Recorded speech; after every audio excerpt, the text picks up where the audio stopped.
ಸ್ನೇಹಿತರೆ, ಈಗಾಗಲೇ ನಾನು ಭಾಗ 1ರ ವಿಡಿಯೋದಲ್ಲಿ ಓಶೋರವರ ಜೀವನ ಹಾಗೂ ಅವರ ಜೀವನದಲ್ಲಿ ಕಂಡುಕೊಂಡಂತಹ ಕೆಲವೊಂದು ಘಟನೆಗಳನ್ನು ನಾನು ನಿಮಗೆ ಸಂಕ್ಷಿಪ್ತವಾಗಿ ಮಾಹಿತಿಯನ್ನು ನೀಡಿದ್ದೇನೆ. ಭಾಗ 2ರ ವಿಡಿಯೋದಲ್ಲಿ ಓಶೋರವರ ಬಗ್ಗೆ ಜನರು ವಿರೋಧವನ್ನು ಮಾಡ್ತಾರೆ, ಟೀಕೆಗಳನ್ನು ಮಾಡ್ತಾರೆ. ಯಾಕೆ ಓಶೋರವರ ಬಗ್ಗೆ ಟೀಕೆ ಹಾಗೂ ವಿರೋಧವನ್ನು ಮಾಡೋದಕ್ಕೆ ಕಾರಣವಾದರೂ ಏನು ಅಂತ ಈ ಒಂದು ವಿಡಿಯೋದಲ್ಲಿ ನಾನು ಸಂಪೂರ್ಣವಾದ ಮಾಹಿತಿಯನ್ನು ಕೊಡ್ತೇನೆ. ಸ್ನೇಹಿತರೆ, ಮೊದಲಿಗೆ ನೀವು ನನ್ನ ಚಾನಲ್ ಇನ್ನೂ ಸಬ್ಸ್ಕ್ರೈಬ್ ಆಗದಿದ್ದರೆ ಸಬ್ಸ್ಕ್ರೈಬನ್ನು ಮಾಡಿ. ಸ್ನೇಹಿತರೆ, ಜನರು ಓಶೋರವರನ್ನು ಟೀಕಿಸುವುದಕ್ಕೂ ಮತ್ತು ವಿರೋಧ ಮಾಡೋದಕ್ಕೂ ಹಲವು ಕಾರಣಗಳು ಇದ್ವು ಅಂತ ಹೇಳ್ತಾರೆ. ಹಾಗಿದ್ರೆ ಯಾವೆಲ್ಲ ಕಾರಣಗಳು ಇವೆ ಅಂತ ನೋಡೋದಾದರೆ, ಧರ್ಮ ಮತ್ತು ಪರಂಪರೆಗೆ ಓಶೋ ಅವರ ಮಾತುಗಳು ಇಲ್ಲಿ ಮುಖ್ಯ. ಹೌದು, ಸಾಂಪ್ರದಾಯಿಕವಾದಂತಹ ಧರ್ಮಗಳು, ಅಂಧಶ್ರದ್ಧೆಗಳು, ಪುರೋಹಿತ ವ್ಯವಸ್ಥೆ ಇವುಗಳಲ್ಲಿ ಕಟ್ಟುನಿಟ್ಟವಾಗಿ ಪ್ರಶ್ನಿಸ್ತಾ ಇದ್ದರು.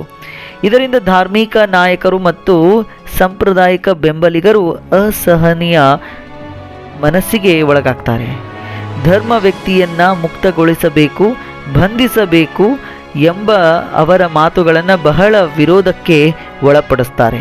ಇನ್ನು ಲೈಂಗಿಕತೆಯ ಬಗ್ಗೆ ಮುಕ್ತ ಚಿಂತನೆಯನ್ನು ಓಶೋರವರು ಹೊಂದಿದ್ರು. ಲೈಂಗಿಕತೆಯನ್ನು ಪಾಪ ಅಂತ ನೋಡಬೇಡಿ, ಅದು ಸಹಜ ಶಕ್ತಿ, ಅರಿವಿನೊಂದಿಗೆ ಬದುಕಬೇಕು ಅಂತ ಹೇಳುವಂತಹ ಇವರ ಮಾತನ್ನು ಜನರು ವಿರೋಧವನ್ನು ಮಾಡ್ತಾ ಇದ್ರು.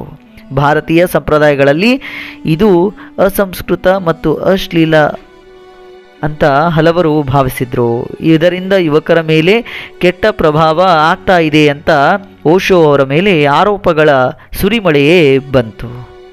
ಇನ್ನು ಓಶೋರವರ ಆಶ್ರಮಗಳಿಗೆ ಯುವಕರು, ವಿದ್ಯಾವಂತರು ಮತ್ತು ವಿದೇಶಿಗರು ಹೆಚ್ಚು ಬರಲು ಕಾರಣವಾಯಿತು. ಹೆಚ್ಚಾಗಿ ಬರುತ್ತಿದ್ದರು ಹಾಗೂ ಪೋಷಕರು ಮತ್ತು ಸಮಾಜ ನಮ್ಮ ಮಕ್ಕಳನ್ನು ತಪ್ಪು ದಾರಿಗೆ ಎಳೆಯುತ್ತಿದ್ದಾರೆ ಎನ್ನುವ ಮನೋಭಾವ ಇಲ್ಲಿ ಭಾಸವಾಗಿ ವಿರೋಧವನ್ನು ಓಶೋರವರಿಗೆ ಮಾಡ್ತಾ ಇದ್ರು. ಇನ್ನು ರಾಜಕೀಯ ಮತ್ತು ವ್ಯವಸ್ಥೆ ವಿರೋಧ ಕೂಡ ಒಂದು. ಸರ್ಕಾರ, ರಾಜಕಾರಣ ಮತ್ತು ಅಧಿಕಾರದ ವ್ಯವಸ್ಥೆ ಕೂಡ ಇಲ್ಲಿ ಕಾಣಬಹುದು. ಇವೆಲ್ಲವನ್ನು ಟೀಕಿಸ್ತಾ ಇದ್ದರು. ಇದರಿಂದ ಸರ್ಕಾರಗಳಿಗೂ ಮತ್ತು ಅಪಾಯಕಾರಿ ವ್ಯಕ್ತಿ ಅಂತ ಅನಿಸಿಕೊಂಡಂತಹ ಓಶೋರವರು ಟೀಕೆಗೆ ಒಳಗಾದರು. ಇನ್ನು ಐಶ್ವರ್ಯ ಮತ್ತು ಜೀವನ ಶೈಲಿ. ಓಶೋ ಬಳಿ ರೋಲ್ಸ್ ರಾಯ್ಸ್ ಕಾರುಗಳು ಮತ್ತು ಐಶ್ವರ್ಯಪೂರ್ವ ಜೀವನ ಇದ್ದದ್ದು ಜನರಿಗೆ ಅರ್ಥವಾಗಲಿಲ್ಲ.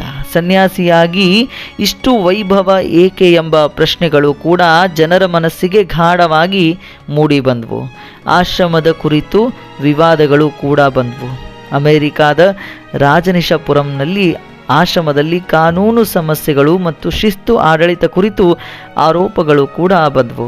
ಇದರಿಂದ ಇವರಿಗೆ ನಕಾರಾತ್ಮಕ ಚಿತ್ರಣ ಬೆಳೆಯಿತು. ಅವರ ಶೈಲಿ ಮತ್ತು ಭಾಷೆ ಬಗ್ಗೆ ಮಾತನಾಡುವ ಜನರು ಕೂಡ ಹೆಚ್ಚಾದರು. ತುಂಬ ತೀಕ್ಷ್ಣವಾಗಿ, ವ್ಯಂಗ್ಯವಾಗಿ ಹಾಗೂ ನೇರವಾಗಿ ಮಾತಾಡ್ತಾರೆ ಅಂತ ಹಲವರು ಅಹಂಕಾರ ಮತ್ತು ಧರ್ಮ ನಿಂದನೆಯನ್ನು ಮಾಡ್ತಾ ಇದ್ರು. ಇಷ್ಟೆಲ್ಲ ಟೀಕೆಗಳಿಗೂ ಕೂಡ ಓಶೋರವರು ಕೆಲವೊಂದು ಪ್ರತಿಕ್ರಿಯೆಗಳನ್ನು ನೀಡ್ತಾರೆ. ಭಯವಿಲ್ಲದ ನಿಲುವು. ಸತ್ಯ ಹೇಳುವವನು ವಿರೋಧಕ್ಕೆ ಸಿದ್ಧನಾಗಿರಬೇಕು ಅಂತ ಕೂಡ ಹೇಳ್ತಾರೆ. ವಿರೋಧವನ್ನು ಅವರು ಅಸಹಜವೆಂದು ಒಪ್ಪಿಕೊಳ್ತಾರೆ. ಇನ್ನು ವ್ಯಂಗ್ಯ ಮಾತು, ತೀಕ್ಷ್ಣ ಉತ್ತರ. ಟೀಕೆಗಾರನನ್ನು ಗದರಿಸುವುದಕ್ಕಿಂತ ತೀಕ್ಷ್ಣ ವ್ಯಂಗ್ಯದಿಂದಲೇ ಉತ್ತರಿಸ್ತಾ ಇದ್ರು. ಇನ್ನು ಸ್ವತಂತ್ರ ಚಿಂತನೆಗೆ ಒತ್ತು ನೀಡ್ತಾ ಇದ್ರು. ನನ್ನನ್ನು ಅನುಸರಿಸಬೇಡಿ, ನಿಮ್ಮನ್ನು ನೀವು ಅರಿತುಕೊಳ್ಳಿ ಎಂಬ ಸಂದೇಶವನ್ನು ನೀಡ್ತಾ ಇದ್ರು. ಅಂಧಭಕ್ತಿಯನ್ನು ತಳ್ಳಿ ಹಾಕಬೇಕು ಅನ್ನೋ ಮಾತು ಇವ್ರದ್ದಾಗಿತ್ತು. ಇನ್ನು ಧರ್ಮ ನಿಂದನೆ ಮತ್ತು ಆರೋಪಗಳ ಉತ್ತರಗಳು ಕೂಡ ನೀಡಿದ್ರು. ನಾನು ಧರ್ಮದ ವಿರುದ್ಧವಲ್ಲ, ಧರ್ಮದ ಹೆಸರಿನಲ್ಲಿ ನಡೆಯುವ ಮೋಸದ ವಿರುದ್ಧ ನಾನು ಹೋರಾಡ್ತಾ ಇದ್ದೀನಿ ಅಂತ ಹೇಳ್ತಾ ಇದ್ರು. ಇನ್ನು ವ್ಯಕ್ತಿಗತ ದಾಳಿಯಲ್ಲ, ವಿಚಾರದ ಹೋರಾಟಗಳು ಅಂತ ನೋಡೋದಾದರೆ ಟೀಕೆಗಾರನನ್ನು ದ್ವೇಷಿಸದೆ ಆಲೋಚನೆಗಳನ್ನು ಮಟ್ಟದಲ್ಲಿ ಮಾತ್ರ ಪ್ರತಿಕ್ರಿಯೆಗಳನ್ನು ನೀಡಬೇಕು ಅಂತ ಹೇಳುವಂತಹ ಗುಣ ಇವ್ರದ್ದಾಗಿತ್ತು. ವಿರೋಧ ನನ್ನ ಶತ್ರುವಲ್ಲ, ಅದು ನನ್ನ ಆಲೋಚನೆಗಳಿಗೆ ಪರೀಕ್ಷೆಯನ್ನು ಮಾಡ್ತಾ ಇವೆ ಅಂತ ಹೇಳುವಂತಹ ಮನೋ ಸಾಮರ್ಥ್ಯ ಈ ಓಶೋರವ್ರದ್ದು ಆಗಿತ್ತು. ತಮ್ಮ ಮಾತುಗಳಿಂದ 21ನೇ ಶತಮಾನದಲ್ಲಿ 60ಕ್ಕೂ ಹೆಚ್ಚು ದೇಶಗಳಲ್ಲಿ ಸುಮಾರು 750ಕ್ಕೂ ಹೆಚ್ಚು ಕೇಂದ್ರಗಳನ್ನು ಓಶೋರವರು ಹೊಂದಿದ್ರು. ಹಾಗಿದ್ದರೆ 1990 ಜನವರಿ 19 ಇವರ ಸಾವಿನ ಬಗ್ಗೆ ಇಂದಿಗೂ ಕೂಡ ಕೆಲವೊಂದು ಪ್ರಶ್ನೆಗಳು ಇವೆ. ಆ ದಿನ ಓಶೋ ತುಂಬ ಶಾಂತವಾಗಿದ್ದರು, ಯಾವುದೇ ಆತುರವಿರಲಿಲ್ಲ, ಯಾವುದೇ ಗದ್ದಲವಿಲ್ಲ. ಸ್ಥಳ ಪುಣೆಯ ಓಶೋ ಆಶ್ರಮದಲ್ಲಿ ಇವರು ವಾಸವಾಗಿದ್ದರು. ಸ್ವಲ್ಪ ಸಮಯದ ನಂತರ ದೇಹವನ್ನು ತ್ಯಜಿಸ್ತಾರೆ. ಆಗ ಅವರ ವಯಸ್ಸು 58. ಅಧಿಕೃತ ಮಾಹಿತಿಗಳು ಓಶೋ ಅವರ ಸಾವಿನ ಅಧಿಕೃತವಾಗಿ ಹೇಳಿದ ಕಾರಣ ಹೃದಯ ಮತ್ತು ದೇಹದ ದೌರ್ಬಲ್ಯ ಹಾಗೂ ದೀರ್ಘಕಾಲದ ಅನಾರೋಗ್ಯ, ಶಕ್ತಿ ಮತ್ತು ಕ್ಷಯ. ಯಾವುದೇ ಆತ್ಮಹತ್ಯೆ ಇಲ್ಲ, ಹತ್ಯೆ ಇಲ್ಲ ಮತ್ತು ವಿಷ ಪ್ರಯೋಗ ಇಲ್ಲ ಅಂತ ಸರ್ಕಾರ ಹಾಗೂ ವೈದ್ಯಕೀಯ ವರದಿಗಳು ಮಾಹಿತಿಯನ್ನು ನೀಡ್ತವೆ. ಹಾಗಾದರೆ ವಿಷ ನೀಡಿದ್ರ ಅಂತ ಮಾತು ಬಂದರೆ ಯಾಕೆ ನೀಡಿದ್ರು ಅಂತ ಪ್ರಶ್ನೆ ಕೂಡ ಬರುತ್ತೆ. ಓಶೋ ತಮ್ಮ ಕೊನೆಯ ಉಪನ್ಯಾಸಗಳಲ್ಲಿ ಹೇಳ್ತಾರೆ, ನನ್ನ ದೇಹಕ್ಕೆ ನಿಧಾನವಾಗಿ ವಿಷ ಹಾಕಲಾಯಿತು ಅಂತ ಅಮೇರಿಕಾ ಜೈಲಿನಲ್ಲಿ ಹೇಳ್ತಾರೆ. ಅಮೇರಿಕಾ ಜೈಲಿನಲ್ಲಿ ಇದ್ದಂತಹ ಇವರು ಆಹಾರದಲ್ಲಿ ವಿಷವನ್ನು ನೀಡಿದ್ರು ಹಾಗೂ ಔಷಧಿಗಳಿಂದ ನೀಡಿದ್ರು ಹಾಗೂ ರೇಡಿಯೇಷನ್ ಕಿರಣಗಳಿಂದ ನೀಡಿದ್ರು ಅಂತ ಹೇಳ್ತಾರೆ. ಆದರೆ ಇದಕ್ಕೆ ವೈಜ್ಞಾನಿಕ ಹಾಗೂ ಅಥವಾ ಕಾನೂನು ಸಾಕ್ಷ್ಯಗಳು ಇಂದಿಗೂ ದೊರೆತಿಲ್ಲ. ಯಾವುದೇ ದೇಶ ಇದನ್ನು ಅಧಿಕೃತವಾಗಿ ಒಪ್ಪಲಿಲ್ಲ. ಆರೋಪ ಹಾಗೂ ಅನುಮಾನಗಳು ಮಾತ್ರ ಪರಿಗಣಿಸಲಾಗುತ್ತೆ. ಸತ್ಯ ನೋಡೋದಾದರೆ ಓಶೋ ದೇಹ ತುಂಬ ದುರ್ಬಲವಾಗಿತ್ತು, ದೀರ್ಘಕಾಲದ ಮಾನಸಿಕ ಶಾರೀರಿಕ ಒತ್ತಡ, ಇನ್ನು ಅಮೇರಿಕಾ ಜೈಲಿನ ಅನುಭವ ಕೂಡ ಇಲ್ಲಿ ಆಗುತ್ತೆ, ಇನ್ನು ನಿರಂತರ ಪ್ರಯಾಣ ಮತ್ತು ಉಪನ್ಯಾಸಗಳು ಕೂಡ ಆಗುತ್ತೆ.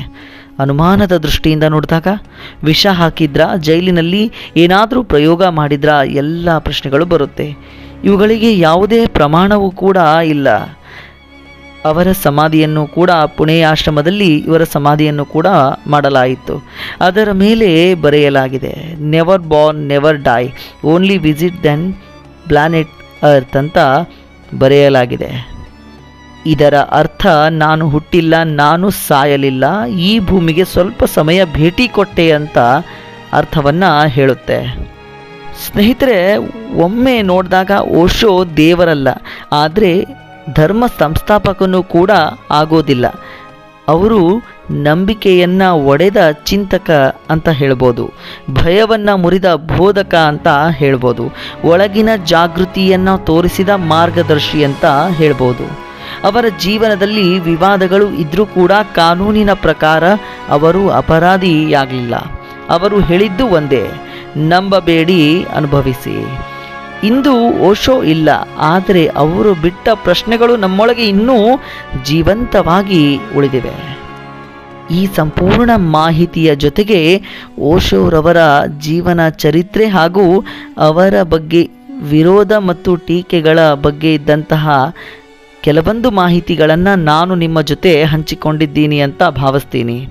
ಮುಂದಿನ ವಿಡಿಯೋದಲ್ಲಿ ಮತ್ತೊಂದು ಮಾಹಿತಿಯ ಜೊತೆಗೆ ಮತ್ತೆ ಸಿಗೋಣ. ಧನ್ಯವಾದಗಳು.